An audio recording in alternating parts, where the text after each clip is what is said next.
हाँ, तो हम इसके पहले वाले वीडियो में एल्कोहल बनाने की विधियों के बारे में चर्चा कर चुके थे। अब आज हम फिनॉल बनाने की विधियों के बारे में बात करेंगे। फिनॉल में भी हाइड्रोक्सिल ग्रुप यानी सिंगल बॉन्ड ओएच समूह होता है। अंतर यही है कि एल्कोहल में जो ओएच समूह होता है वो एल्किल ग्रुप से जुड़ा हुआ होता है। फिनॉल में जो ओएच समूह है वो एरोमेटिक वलय से जुड़ा हुआ होता है। अब फिनॉल बनाने के लिए हम सबसे पहले हेलोएरिन का भी यूज कर सकते हैं। ये जैसे हेलोएरिन कोई भी हेलोजन यहाँ जोड़े क्लोरोवेंजीन हो जाती है। क्लोरोवेंजीन।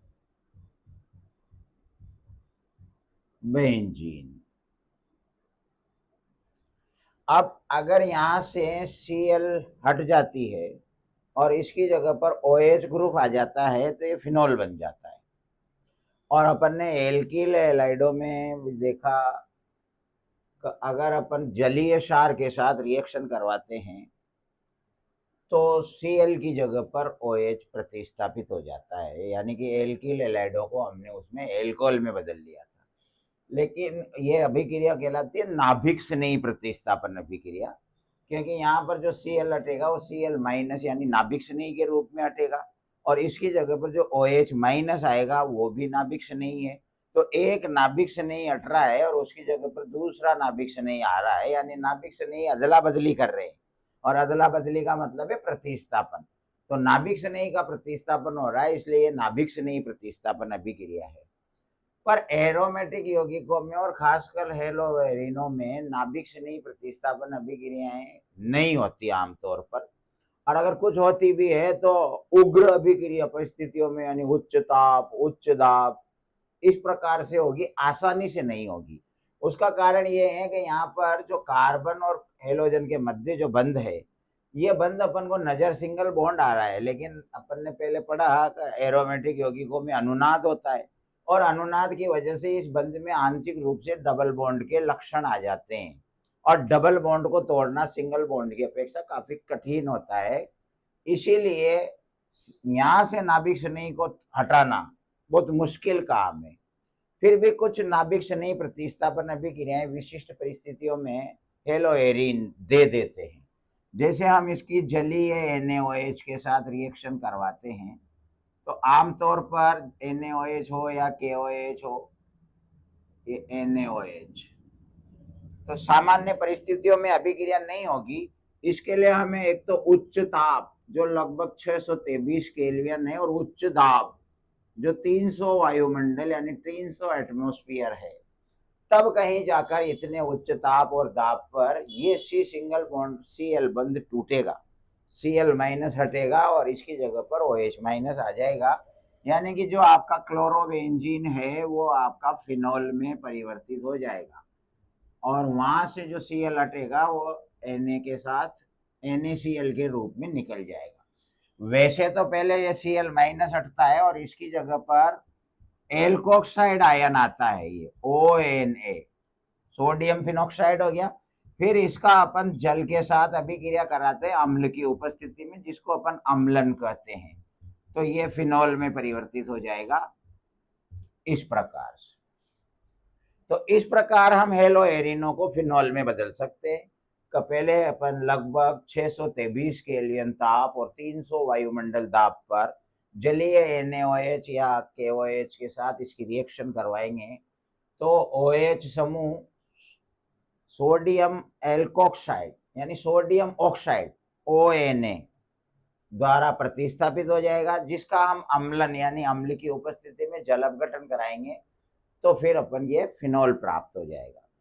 तो अभी एल्किल हैलाइड वाली रिएक्शन होती है RX, तो जलीय क्षार से क्रिया कराते तो इतने उच्च ताप और दाब की आवश्यकता नहीं होती।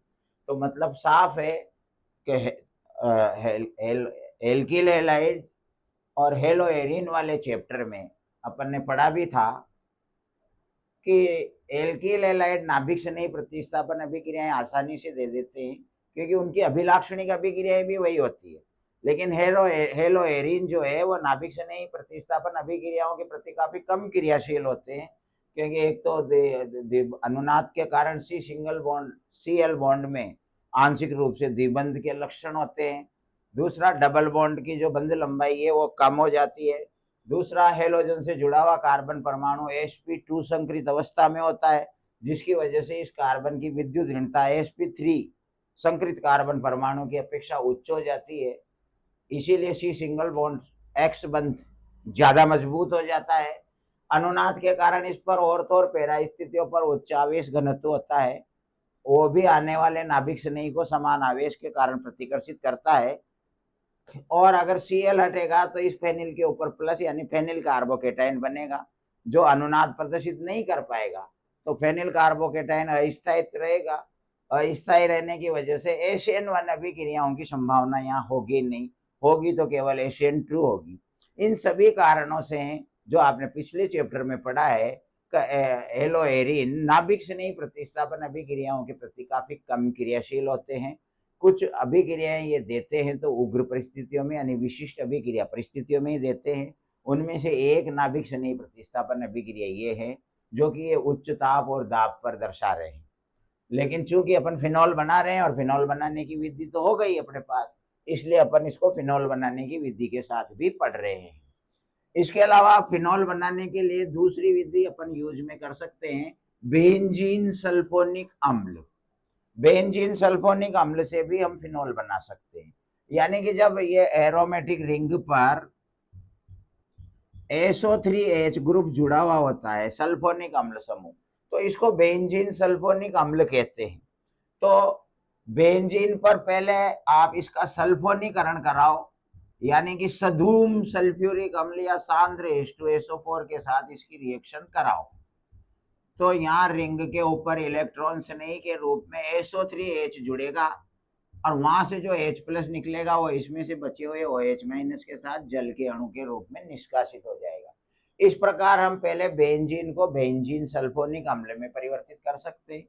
बेंजीन सल्फोनिक अम्ल में परिवर्तित करने के बाद इसकी अपन NaOH के साथ रिएक्शन कराएंगे, तो आपका SO3H ग्रुप है जो ONA ग्रुप के द्वारा प्रतिस्थापित हो जाएगा। तो यहाँ पर Na2SO4 प्लस वाटर यानी कि सोडियम फिनॉक्साइड अपन को प्राप्त हो गया। जब अपन बेंजीन सल्फोनिक अम्ल की NaOH के साथ रिएक्शन कराते हैं तो सल्फोनिक अम्ल समूह ONA समूह द्वारा प्रतिस्थापित हो जाएगा। और फाइनली हम जब इसका अम्लन कराएंगे, अम्लन यानी वही अम्ल की उपस्थिति में जल के साथ रिएक्शन, तो आपका ONA ग्रुप वापस OH के द्वारा प्रतिस्थापित हो जाएगा और फाइनली अपन को फिनॉल प्राप्त हो जाएगा। तो इस प्रकार पहले अपन बेंजीन का सल्फोनीकरण कराएंगे तो बनेगा बेंजीन सल्फोनिक अम्ल। बेंजीन सल्फोनिक अम्ल की NaOH जैसे क्षार के साथ रिएक्शन कराएंगे तो बन जाएगा सोडियम फिनॉक्साइड और सोडियम फिनॉक्साइड के अम्लन से प्राप्त हो जाएगा फिनॉल। तो इस प्रकार ये फिनॉल बनाने की अपने पास दूसरी विधि हो जाती है। तो तीसरी विधि है हम डाईएजोनियम लवण, बेंजीन डाईएजोनियम लवण से भी फिनॉल बना सकते हैं। बेंजीन डाईएजोनियम लवण एक अत्यंत क्रियाशील एरोमेटिक यौगिक है, बहुत कम समय के लिए स्थायी होता है, वो भी अनुनाद की वजह से थोड़ा बहुत स्थायी होता है। इसीलिए इसको हम पहले से भंडारण नहीं कर सकते, यानी बनाकर स्टोर नहीं कर सकते बेंजीन डाईएजोनियम लवण को, लेकिन इससे हम कोई सा भी एरोमेटिक यौगिक प्रत्यक्ष या अप्रत्यक्ष रूप से प्राप्त कर सकते हैं। तो जब भी अपन को बेंजीन डाईएजोनियम लवण की किसी के साथ अभिक्रिया करानी पड़ती है तो इसको हमें ताजा ही बनाना पड़ेगा, क्योंकि अपन पहले से बना कर रख देंगे तो ये इतना अस्थायी है कि ज्यादा देर तक ये रुकेगा नहीं, अपघटित हो जाएगा, यानी इसका भंडारण नहीं कर सकते। और इसको हम एरोमेटिक प्राथमिक एमीन से प्राप्त कर सकते हैं। जैसे रिंग के ऊपर NH2 है तो इसको बोलते हैं अपन एनिलीन। इसकी रिएक्शन कराएंगे हम नाइट्रस अम्ल से। नाइट्रस अम्ल को भी स्वस्थानीय अभिक्रिया के द्वारा ताजा ही बनाया जाता है, जो बनता है NaNO2 + 2HCl के द्वारा। और यहाँ टेम्परेचर रखेंगे अपन बहुत ही कम, 273 से 278 केल्विन, जो लगभग 0 से 5 डिग्री सेंटीग्रेड की परास का टेम्परेचर है। क्योंकि ताप ज्यादा रखेंगे तो बेंजीन डाईएजोनियम लवण जो पहले से ही अस्थायी है वो और ज्यादा अस्थायी हो जाएगा, यानी कि अल्प ताप पर ही अल्प समय के लिए स्टेबल होता है और उस अल्प समय में ही इससे अपन को जो भी रिएक्शन करानी है वो करा लेते हैं। तो ये तत्काल प्रभाव से एरोमेटिक डाइएजोनियम साल्ट यानी बेंजीन के ऊपर N2+Cl- आ जाएगा और रिएक्शन बैलेंस करने के लिए NaCl+ ट्वाइस वाटर को अपन निकाल देंगे। तो इसको बोलेंगे अपन बेंजीन डाइएजोनियम। Cl- है तो क्लोराइड, ये Cl- की जगह कोई दूसरा एनाइन भी हो सकता है। मेन तो रिंग के ऊपर N2+, ये बेंजीन डाइएजोनियम साल्ट है। अब यहाँ अपन इससे कई यौगिक बनाएंगे जो अपने एमीन वाले पार्ट में बनाएंगे, पर यहाँ पर अपन को फिनॉल बनाना है। और फिनॉल का बनाएंगे तो इसको उबलते हुए जल के साथ गर्म कर दो, यानी कि गर्म पानी भी मिला सकते हो या पानी मिलाकर गर्म भी कर सकते हो। तो आपका ये जो डाइएजोनियम समूह है N2+, ये प्रतिस्थापित हो जाएगा OH ग्रुप के द्वारा। तो रिंग पर आ जाएगा OH और यहां से निकल जाएगा N2+HCl। तो ऐसे हमको फिनॉल प्राप्त हो जाएगा।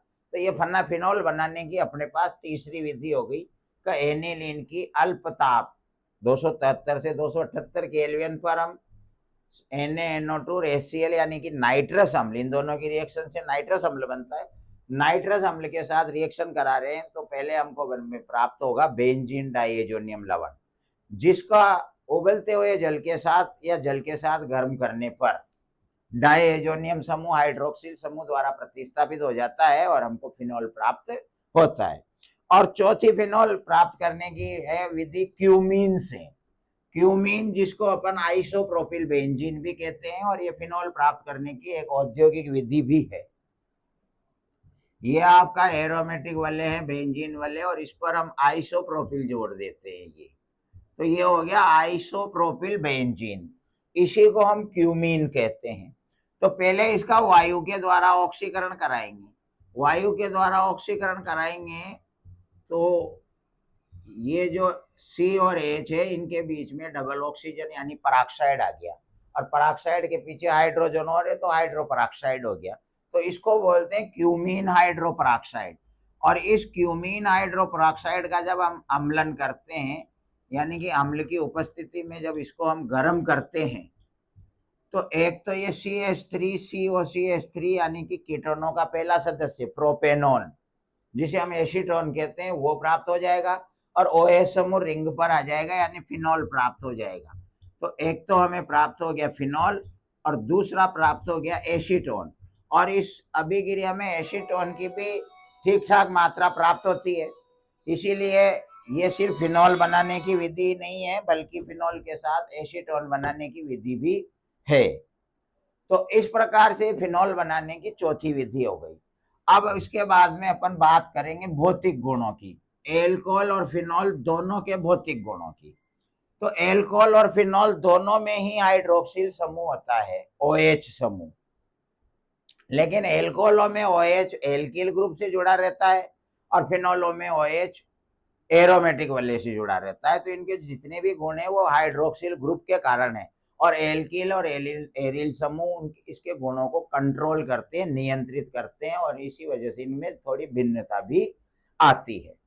अब अपन बात करें एल्कोहल। एल्कोहलों को अपन सामान्यतया R सिंगल बॉन्ड OH सूत्र द्वारा प्रदर्शित कर सकते। यहाँ R बराबर कोई भी एल्किल समूह हो सकता है, मिथाइल, इथाइल, प्रोपाइल वगैरह। और फिनोलों में जो OH समूह है वो एरोमेटिक वलय से जुड़ा हुआ होता है। अब ऐसे अणु जिनके सूत्र में फ्लोरीन, ऑक्सीजन और नाइट्रोजन में से कोई भी एक परमाणु आ रहा हो और उस परमाणु के साथ हाइड्रोजन संलग्न हो रहा हो, उनके अणुओं के मध्य अंतरा आणविक हाइड्रोजन बंध पाए जाते हैं।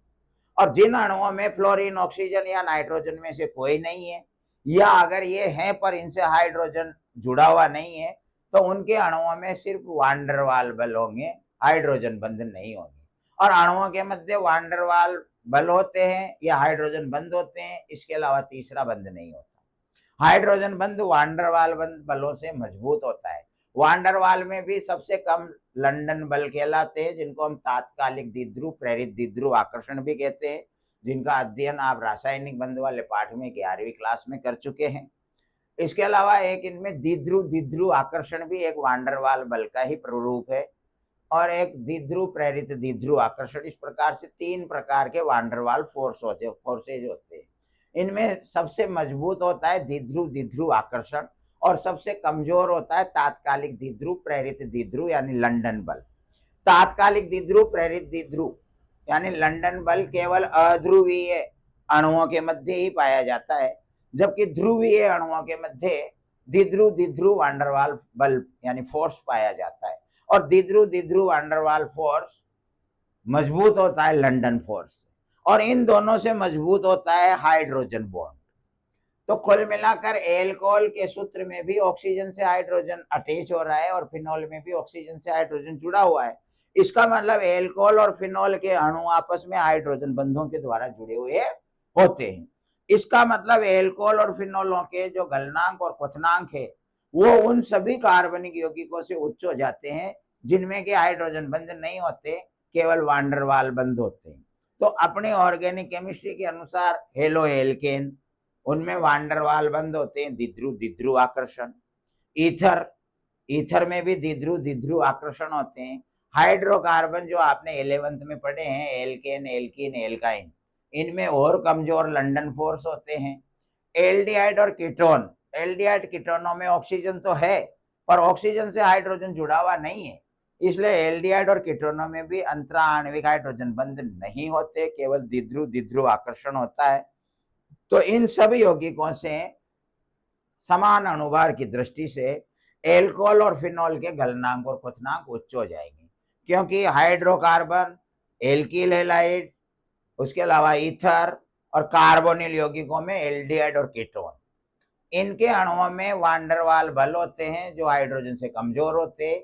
इसीलिए इन सभी यौगिकों के गलनांक और क्वथनांक समान अणुभार वाले एल्कोहलों या फिनोलों की अपेक्षा कम होता है, क्योंकि इनके अणुओं के मध्य केवल वांडरवाल बल तोड़ना है, जबकि फिनॉल और एल्कोहलों को अगर अपन को द्रवित करना है या वाष्पित करना है तो हाइड्रोजन बंधों को तोड़ना पड़ेगा, और हाइड्रोजन बंध वांडरवाल से काफी मजबूत होते हैं, इसलिए काफी उच्च ताप पर इनको गर्म करना पड़ेगा। इसीलिए एल्कोहलों के और फिनॉलों के जो क्वथनांक है वो समान अणुभार वाले halo alkane, ether, hydrocarbon, aldehyde, ketone सबकी तुलना में अधिक होते हैं। इसके अलावा एमीन कार्बोक्सिलिक अम्ल, एमीन का मतलब है सिंगल बॉन्ड NH2 जिनमें क्रियात्मक समूह उपस्थित होता है, और कार्बोक्सिलिक अम्ल जिनमें COOH ग्रुप उपस्थित होता है, इनमें भी हाइड्रोजन बंध होते हैं, अंतरा आणविक हाइड्रोजन बंध, क्योंकि एमिनो में नाइट्रोजन से 2 हाइड्रोजन संलग्न है, जबकि कार्बोक्सिलिक अम्लों में भी ऑक्सीजन से हाइड्रोजन संलग्न है। अब इनके बीच में आता है एल्कोहल, यानी एल्कोहल का जो हाइड्रोजन बंध है वो एमीन से तो स्ट्रॉन्ग है, प्रबल है, लेकिन कार्बोक्सिलिक अम्लों से दुर्बल है।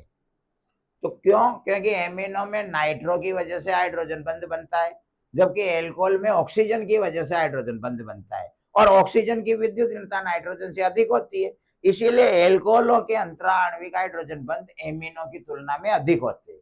अतः एल्कोहलों के जो क्वथनांक है वो एमिनो से उच्च होंगे, लेकिन कार्बोक्सिलिक अम्लों के हाइड्रोजन बंध एल्कोहलों से भी मजबूत होते हैं। इसी वजह से कार्बोक्सिलिक अम्लों के क्वथनांक है वो एल्कोहलों से भी उच्च होंगे, या यूं मान लीजिए कि कार्बनिक यौगिकों में सबसे उच्चतम होंगे।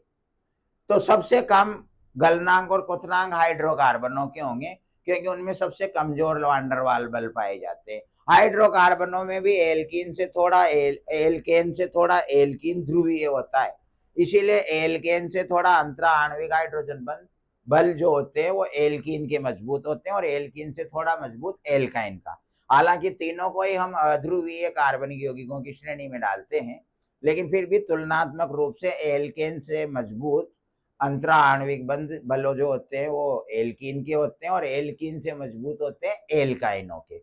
इसीलिए एल्केन का क्वथनांक कम होगा, उससे ज्यादा होगा एल्कीन का, और एल्कीन से ज्यादा होगा एल्काइन का। और एल्काइन के बाद फिर सबसे कम ध्रुवीय समूह होता है ईथर। ईथर में ध्रुवता होती है सिंगल बॉन्ड O बंध की, लेकिन ऑक्सीजन के दोनों तरफ कार्बन है और विपरीत दिशाओं से काफी हद तक द्विध्रुव आघूर्ण कट जाता है, इसलिए नेट द्विध्रुव काफी कम बचता है। इसलिए द्विध्रुव द्विध्रुव आकर्षण है, लेकिन कमजोर होते हैं, केवल हाइड्रोकार्बनों से मजबूत होते हैं। और एल्किल हैलाइडों में भी द्विध्रुव द्विध्रुव है जो ईथरों से थोड़ा सा मजबूत होते हैं, यानी हाइड्रोकार्बनों से बढ़कर गलनांक क्वथनांक आएंगे किसके? ईथरों के, और ईथर से बढ़कर एल्किल हैलाइडों के। एल्किल हैलाइडों से बढ़कर एल्डिहाइडों के और एल्डिहाइडों से बढ़कर कीटोनों के, क्योंकि कीटोनों में 2 एल्किल समूह होने की वजह से इनका मोलिकुलर मास एल्डिहाइडों से थोड़ा बढ़ जाता है, तो वांडरवाल बल भी थोड़े मजबूत हो जाते हैं। और एल्डिहाइड कीटोनों के बाद फिर गलनांक क्वथनांक उच्च होते हैं एमीनों के, एमीन से बढ़कर आएंगे एल्कोहलों के, और एल्कोहलों से बढ़कर आएंगे कार्बोक्सिलिक अम्लों के। तो अपने 12th के अनुसार जितने भी क्रियात्मक समूह है ये उनके गलनांक क्वथनांक का क्रम हो गया। तो जैसे वो अपन के 12th बोर्ड के पेपर में कोई क्वेश्चन दे देता है कि निम्न को उनके क्वथनांकों के बढ़ते क्रम में व्यवस्थित कीजिए, जैसे CH3 CH2 CH2 CH3, एक तो ये वाला दे दिया, एक दे दिया CH3 CH2 CH2 CHO, एक दे दिया CH3 CH2 CH2 CH2 OH, एक दे दिया CH3 CH2 CH2 CH2 NH2, और एक दे दिया CH3 CH2 CH2 COOH। इस प्रकार से अलग अलग क्रियात्मक समूह वाले यौगिक दे दिए। तो अपन ये देखो, पहले में केवल हाइड्रोजन कार्बन आ रहे हैं तो ये हाइड्रोकार्बन हो गया, दूसरे में CHO आ रहा है तो ये एल्डिहाइड हो गया, तीसरे में OH ये एल्कोहल हो गया, NH2 प्राथमिक एमीन हो गया, और COOH द्वितीयक एमीन हो गया। तो एल्केनों से ज्यादा बढ़कर होते हैं एल्डिहाइडों के, एल्डिहाइडों से बढ़कर होगा एमीन का, एमीन से बढ़कर एल्कोहल, और एल्कोहल से बढ़कर कार्बोक्सिलिक अम्ल। तो इस प्रकार से हम इनको क्वथनांक के बढ़ते हुए क्रम में व्यवस्थित कर सकते हैं। और ये जब अपन आगे के चैप्टर पढ़ेंगे तो उनमें इस प्रकार की चर्चा और करेंगे। तो कुल मिलाकर यहाँ पर पहला भौतिक गुण अपना हो जाता है तो एल्कोहल और फिनोल में अंतरा आणविक हाइड्रोजन बंध पाए जाते हैं, जो कि हाइड्रोकार्बनों में, ईथरों में, एल्डिहाइडों में, कीटोनों में, हेलो एल्केनों में नहीं पाए जाते। तो इसका मतलब एल्कोहल और फिनोल के जो क्वथनांक है, गलनांक और क्वथनांक, वो समान अणुभार वाले हाइड्रोकार्बनों से, एल्किल हैलाइडों से, ईथरों से, एल्डिहाइड कीटोनों से उच्च होंगे। अब उसके बाद अगली बात करेंगे कि जैसे जैसे एल्कोहल और फिनोलों में अणुभार में वृद्धि होती है, एल्किल या एरिल समूह का आकार बढ़ेगा, एल्किल समूह मेथिल से एथिल, एथिल से प्रोपिल, तो अणुभार बढ़ता है। अणुभार बढ़ने की वजह से अणु भारी हो जाते हैं, और भारी अणुओं को दूर दूर करना, क्वथनांक में क्या है कि द्रव को गर्म करके वाष्प में बदलना पड़ता है, यानी अणुओं को दूर करना पड़ता है। तो भारी अणुओं को दूर करना थोड़ा मुश्किल होता है, हल्के अणुओं को दूर करना इजी होता है। जैसे लोहे के 2 पाइपों को अपन दूर करना चाहें और उतने ही मोटे उतने ही लंबे 2 लकड़ी के पाइपों को दूर करना चाहें, तो हम लकड़ी के पाइपों को आराम से दूर कर सकते हैं, लेकिन लोहे के पाइपों को दूर करने के लिए हमें ज्यादा ताकत लगानी पड़ती है, क्योंकि लोहे के पाइप भारी है। उसी प्रकार 2 भारी अणुओं के मध्य अंतराण्विक आकर्षण बल मजबूत होगा, जबकि हल्के अणुओं के मध्य अंतराण्विक आकर्षण बल यानी वांडरवाल बल कमजोर होते हैं। तो एल्कोहल और फिनोलों में भी अणुभार में वृद्धि होगी। अणुभार में वृद्धि कैसे हो सकती है? या तो एल्किल समूह का यानी मेथिल से एथिल, एथिल से प्रोपिल, उसका आकार बढ़े, या एरिल समूह के में भी प्रतिस्थापियों की संख्या बढ़े, या एरिल से एक रिंग से दूसरी रिंग जुड़ी हुई हो, तो अणुभार बढ़ते जाएंगे, और अणुभार बढ़ने के साथ ही गलनांक और क्वथनांक में वृद्धि होती जाएगी। अब उसके अलावा अगर एल्कोहलों में शाखन में वृद्धि होती है, जैसे ये CH3 CH2 CH2 CH2OH, ये 1 ब्यूटेनॉल यानी ब्यूटेन 1 ओल है, और CH3 CH2 CHOH CH3 ये ब्यूटेन 2 ओल है, और यहाँ पर CH3 CH3 CH3 और OH ये 2 मेथिल प्रोपेन 2 ओल है। इन तीनों ही एल्कोहलों में कार्बनों की, हाइड्रोजन की, ऑक्सीजन की संख्या बराबर है, यानी तीनों के अणुभार बराबर है, लेकिन फिर भी ब्यूटेन 1 ओल का क्वथनांक सबसे ज्यादा होगा, ब्यूटेन 2 ओल का उससे कम होगा, और 2 मेथिल प्रोपेन 2 ओल का क्वथनांक और भी कम होगा। उसका रीजन ये है कि जो 1 ब्यूटेनॉल है वो शाखित नहीं है, यानी साइड में कोई कार्बन श्रृंखला या कोई अन्य क्रियात्मक समूह की श्रृंखला नहीं चल रही, तो एक सीधी श्रृंखला का यौगिक है। तो जब ये बोतल में रखा रहेगा तो किसी बोतल में उस पदार्थ का केवल एक ही तो अणु नहीं होता, लाखों करोड़ों असंख्य खरबों मिलियन अणु होते हैं। तो इसके साइड में जब इसके जैसा दूसरा अणु होगा और इधर भी दूसरा अणु होगा, तो बिल्कुल स्ट्रेट चेन है, इसलिए अणु आपस में ज्यादा से ज्यादा सतह से चिपकेंगे, और ज्यादा से ज्यादा सतह से चिपकेंगे, उनको दूर करना है तो हर जगह से दूर करना पड़ेगा, तो काफी गर्म करना पड़ेगा।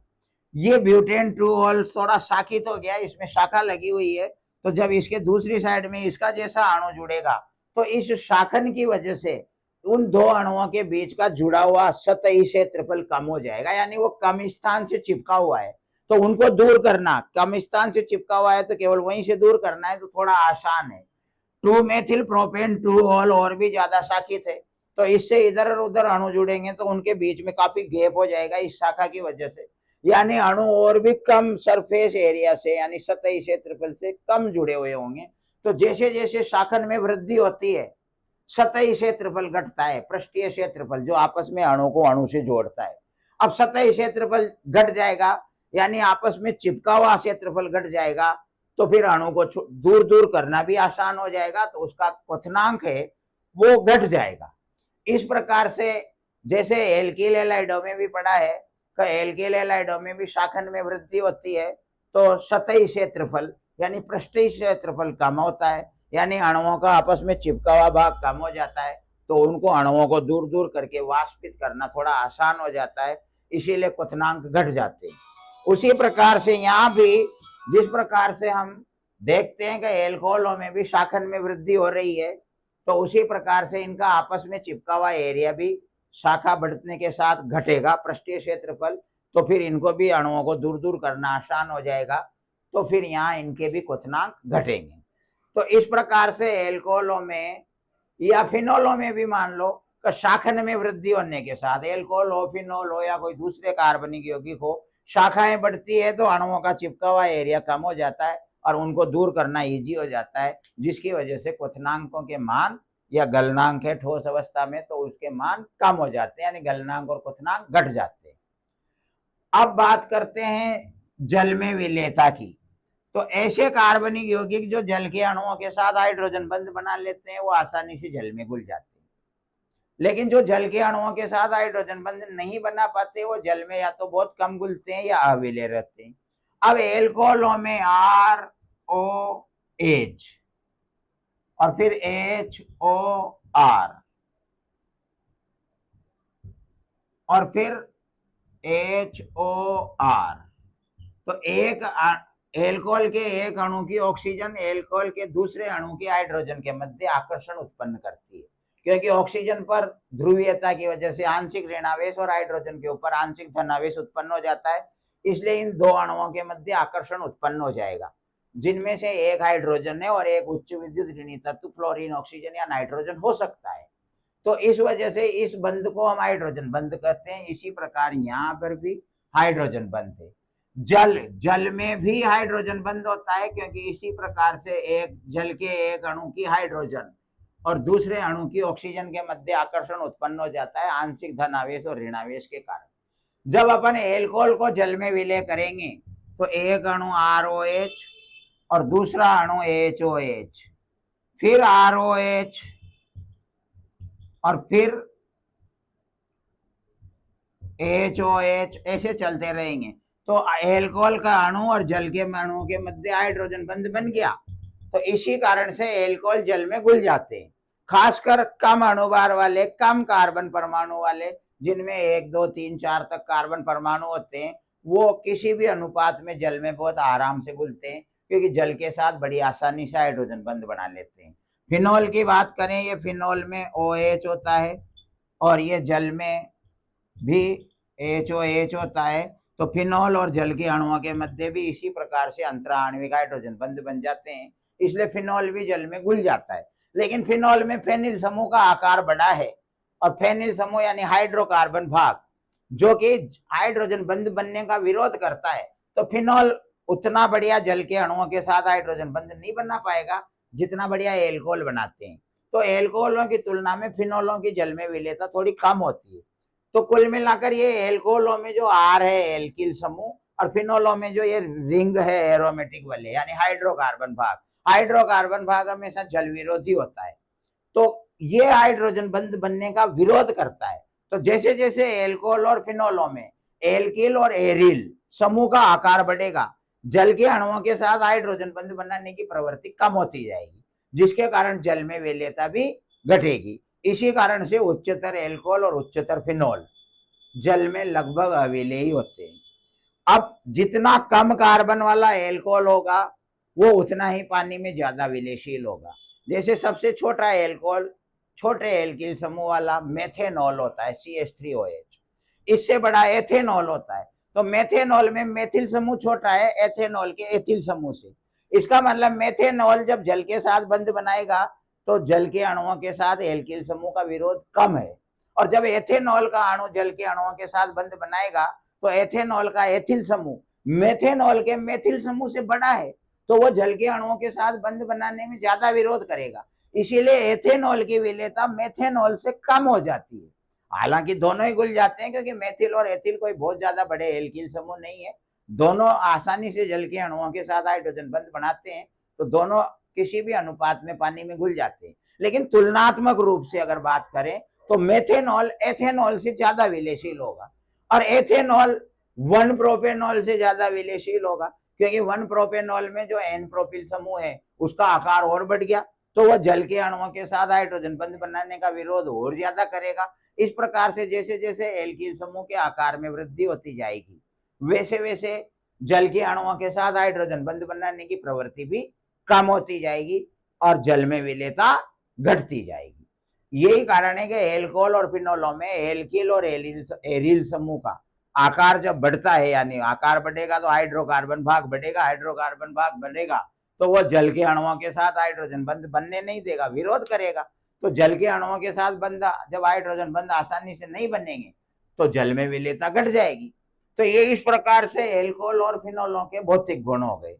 तो सबसे पहली बात तो अगर अपन इसको एक बार फिर से रिपीट करें तो एल्कोहलों और फिनोलों में अंतराण्विक हाइड्रोजन बंध पाए जाते हैं, जबकि हाइड्रोकार्बनों, एल्किल हैलाइडों, ईथरों, कार्बोनिल यौगिकों इनमें अंतराण्विक हाइड्रोजन बंध नहीं पाए जाते हैं, अंतराण्विक हाइड्रोजन बंधों का अभाव होता है। तो इसी वजह से एल्कोहल और फिनोलों के जो क्वथनांक है वो समान अणुभार वाले हाइड्रोकार्बन, ईथर, एल्किल हैलाइड और कार्बोनिल यौगिकों की तुलना में उच्च होते हैं। दूसरा, जैसे जैसे एल्कोहल और फिनोलों में अणुभार में वृद्धि होगी, कार्बन परमाणुओं की संख्या बढ़ेगी या OH समूह की संख्या बढ़ेगी, तो अणु भारी होते जाएंगे। अणु भारी होंगे तो वांडरवाल बल मजबूत होते जाएंगे, मजबूत हो जाएंगे तो उनको तोड़ने के लिए ज्यादा ऊर्जा की जरूरत पड़ेगी, तो फिर क्वथनांक भी बढ़ेंगे। तो यानी कि अणुभार में वृद्धि होने के साथ साथ एल्कोहलों के और फिनोलों के क्वथनांकों में भी वृद्धि होती है। अगली बात अगर अपन करें तो एल्कोहलों में या फिनोलों में शाखन में वृद्धि होगी, शाखाएं बढ़ेगी। शाखाएं बढ़ेगी तो पृष्ठीय क्षेत्रफल यानी एक अणु का दूसरे अणु के साथ चिपका हुआ भाग कम होता जाएगा, और पृष्ठीय क्षेत्रफल कम होगा तो अंतराण्विक आकर्षण बल दुर्बल होंगे, दुर्बल होंगे तो उनको वाष्पित करना आसान हो जाएगा, यानी क्वथनांकों में कमी होगी। इसी कारण से अभी अपन बात करें एथेनॉल, जिसका अणुभार होता है 46, मेथोक्सीमेथेन इसका भी अणुभार होता है 46, और प्रोपेन जिसका अणुभार होता है 44। तीनों के अणुभार बराबर है लगभग, लेकिन एथेनॉल का क्वथनांक होता है 351 केल्विन, जबकि मेथोक्सीमेथेन का 248 और प्रोपेन का मात्र 231। यानी कि हाइड्रोकार्बन में जो सबसे कमजोर वांडरवाल बल है, इस वजह से प्रोपेन का क्वथनांक सबसे कम हो गया। ईथरों में थोड़ी बहुत ध्रुवता है, तो द्विध्रुव आकर्षण थोड़े मजबूत है हाइड्रोकार्बनों से, इसलिए उसी अणुभार वाले ईथर का यानी मेथोक्सीमेथेन का क्वथनांक थोड़ा प्रोपेन से बढ़ गया, 231 से बढ़कर 248 हो गया। लेकिन उसी अणुभार का जो एथेनॉल है उसका क्वथनांक बहुत ज्यादा बढ़ गया, 248 से बढ़कर सीधा 351। तो इसका मतलब एल्कोहलों के जो क्वथनांक होते हैं वो ईथरों से हाइड्रोकार्बनों से अगर अणुभार समान हो तो काफी उच्च होते हैं। शाखन में वृद्धि होने के साथ पृष्ठीय क्षेत्रफल घटता है तो क्वथनांक भी घटेंगे। बात करें जल में विलेयता की तो एल्कोहल और फिनोल जल के अणुओं के साथ अंतराण्विक हाइड्रोजन बंध बना लेते हैं, इसीलिए ये आसानी से जल में घुल जाते हैं। जैसे जैसे एल्कोहल और फिनोलों में एल्किल या एरिल समूह के आकार में वृद्धि होती है, तो जल के अणुओं के साथ हाइड्रोजन बंध बनाने की प्रवृत्ति में कमी आती है, जिसके कारण जल में विलेयता घटती जाती है। अतः उच्चतर एल्कोहल या उच्चतर फिनॉल जल में लगभग अविलेय होते हैं। आज के लिए ठीक है, कल अपन इनकी रासायनिक अभिक्रियाओं की चर्चा करेंगे अगले वीडियो में। Thank you.